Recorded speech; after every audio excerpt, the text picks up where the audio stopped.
This is David. Welcome back behind the velvet rope. She has Rolling Stones on her shirt, and I have Debbie, Harry, and Blondie on mine, and we are just rocking out today, and we are here with the one, the only Sarah Farasia. Hi, David Yontef. Love you. So good to see you.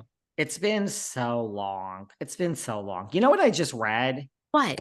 Tell me. We love a crossover feud, right? You know, Bethenny's doing her reality reckoning and she says this one, it crosses over. But Scheana Shay just apparently revealed that she feels Lindsay Hubbard called paparazzi on her and Ariana Madix post-scandal. Now, of course, Scheana has said this on her podcast, shocker, that when she looked back at a dinner date she had in New York, she was here for Watch What Happens with her, Brock, Ariana's boyfriend, Daniel Way, and Southern Charm cast member Madison LaCroix. Scheana said she and Brock and they were still planning on, blah, blah, blah. And that she feels that Lindsay called the paparazzi, because she was with the Vanderpump kids. And I don't know, do we care about this? I don't particularly, but I just read that. I figured, does anyone even care? I don't know. I don't necessarily care, but probably a lot of people do. It was obviously big in her world. But that doesn't shock me, does it you? Like, I'm sure. No. And the paparazzi said, did Lindsay tell you she was doing that? She always does that. Oh God. Okay. Does anybody even care? No, nobody cares. That did make me want to tell you something, but I forgot what it was. What? We have a lot to get to. So what? Well, what do you want to talk about first? You say we have a lot. Where would you like to start, since we have so much here, according to Miss Fraser? All right. Well, where are you at with Bethenny? Are you ready to, I'm almost, I did this a few years ago when I was on a radio show in DC, not the Kane show, but this post show called Sarah, Ty, and Mel. It was 2013, 2014. The Kardashians were everywhere, nonstop. And actually, it might have been when Kim had the 72-hour marriage. Anyhow, we did a banning. We just stopped talking about the Kardashians, and people loved it. I think we got local press. People were so happy about it. They were so over it.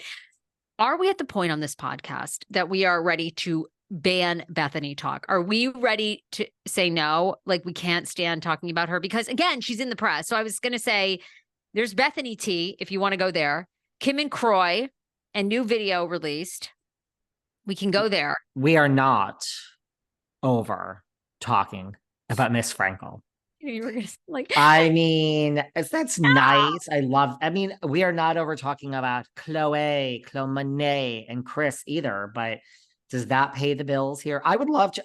Can I just make it clear? I'd love to talk about the Kardashians here 24/7 and never talk about Bravo again. I would be thrilled to do that. That doesn't pay I think that ship has sailed, to be honest with you. I really don't think people want to hear. I think it would be the kiss of death if you talked about the Kardashians every day. I honestly don't think people care. I'm saying I don't talk about them. I listen. Let's get blood from a stone here, and I'm not complaining. I'm thrilled to be sitting here before this microphone. People don't want me to talk about Shannon Doherty, Tori Spelling, Madonna, Debbie Harry, Cyndi Lauper, Prince. What else is on TV now, guys, that you kids watch? The Golden Bachelor, nothing. Drag Race, nothing. They don't want me to talk about nothing but Bravo. Nothing. Don't even say I have a mental thought as a human being. So I agree with you. Don't care about the Kardashians. I agree with you. Mind you, there's also Kardashian podcasts that are to the Kardashians what we are to Bravo. Talk to me about B. What press is the B getting into? Talk to me. Okay, well, the B, Watch What Happens Live recent episode. Heather was on with Andy Cohen. They were basically saying, I can't remember the context, whose house is would go for the least amount of money. Yeah, because she sold it for the $55 million. Who would get the least amount if they sold their house? That's probably what Bethenny's referring to when she says that Andy asked questions like, who's the ugliest housewife? Who's the worst mother? She's obviously being sarcastic, but yes, go on. So Heather declined. I thought it was very classy. Heather declined to answer that. And Gina even tweeted or, you know, put on social media like a day later, like, you know, thanks a lot, Andy. Like, actually, I own my home. I'm one of the few single mothers that owns their own home. Because Andy answered it for Heather and said, I think it's the casita that Gina lives in. That's what he said. I make the payments every month. I'm now a realtor. I'm like doing really well for myself. And I don't know if Gina had like bought and sold the house prior or something like that. But anyway, so then of course Bethenny had to chime in and was like, well, see, this is what it's all about. Just pitting women against each other, you know, bringing women down, making shady backhanded comments, the machine at work. And, you know, poor Gina, she is one of, you know, a woman doing well. And then of course, Bethenny took it upon herself to remind us all that most of the women are broke. 99% of the housewives have no money. They rent homes to appear on the show. They, you know, and of course, you know, there's luxury bag rentals. I know so many women that do that.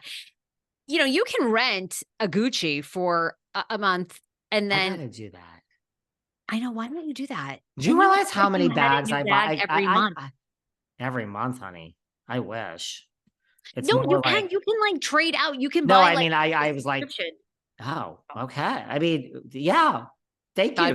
Hello. There's like a light going on before you. Yeah. I mean, that's not a bad way to go at all. Look, I see this. So Bethenny took it upon herself to, you know, to remind us that the women are broke and they're pitted against each other. And then she started talking about Rinna and basically just said she loved Rinna. Rinna was so great, but then she could see the machine at work on Rinna. And then slowly she began to hate Rinna and despise her because that's what that show does. It's kill or be killed.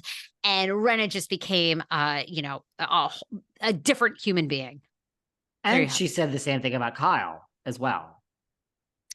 Yes. That was her good friend. She babysat Paris and Nikki. Listen, here's the problem. We are back where we always end up with Bethenny. Now, you have made some very strong statements lately. You will never, ever, which you're going to take this back soon, I'm sure, ever listen to Bethenny's podcast. Because, guys, I text Sarah. We all know, apparently I text all day. I texted Sarah and said, listen to the Nene interview. I said, run for the Raquel interview. She says she's done.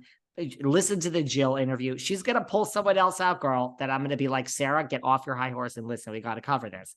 But this is the problem with the B. I end up at the same problem with her every time. Look, people are asking me if I got my commission for Ariana on Dancing with Stars. I did not. I think Bethenny owes us a commission, or at least I have been talking about these issues. These are all the issues that I love talking about. Now, you do have to check yourself at some point and say, like, bitter party of one. Like, but I love talking about the machine and the allure of fame and the paycheck and how, like, they all come here season one with me and we're looking in each other's eyes and and then